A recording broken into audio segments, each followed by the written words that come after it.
नमस्कार, आपण पाहत आहात दौंड जनता न्यूज।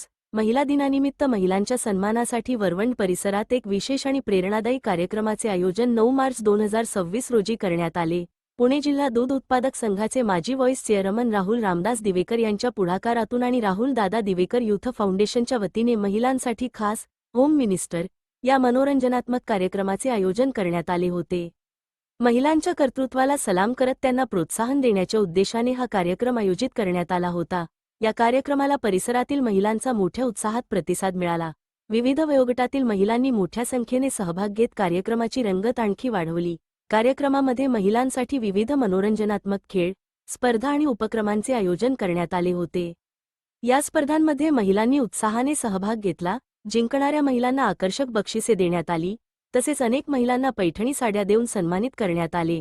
याचबरोबर समाजात आपले कर्तृत्व सिद्ध करणाऱ्या आणि विविध क्षेत्रांमध्ये उल्लेखनीय कार्य करणाऱ्या कर्तृत्ववान महिलांचा राहुल दादा दिवेकर युथ फाउंडेशनच्या वतीने विशेष सन्मान करण्यात आला।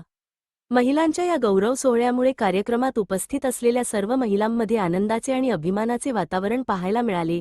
या कार्यक्रमावेळी नवनिर्वाचित जिल्हा परिषद सदस्य डॉक्टर गायत्री विशाल खळतकर, पंचायत समिती सदस्य प्रदीप दिवेकर तसेच परिसरातील अनेक ज्येष्ठ नेते, पदाधिकारी आणि नागरिक मोठ्या संख्येने उपस्थित होते।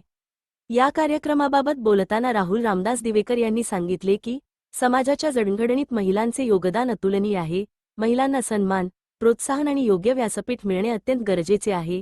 महिलांना प्रोत्साहन देण्यासाठी आणि त्यांच्या कर्तृत्वाचा गौरव करण्यासाठी असे कार्यक्रम आयोजित करणे ही काळाची गरज असल्याचे त्यांनी सांगितले। पुढील काळातही महिलांसाठी विविध सामाजिक आणि प्रेरणादायी उपक्रम राबवण्याचा प्रयत्न राहील, असेही त्यांनी यावेळी नमूद केले। महिला दिनानिमित्त आयोजित करण्यात आलेल्या या कार्यक्रमाचे परिसरातील नागरिकांनी मोठ्या प्रमाणात कौतुक केले असून अशा उपक्रमांमुळे महिलांना प्रोत्साहन मिळते आणि समाजात सकारात्मक संदेश जातो, अशी भावना उपस्थितांनी व्यक्त केली।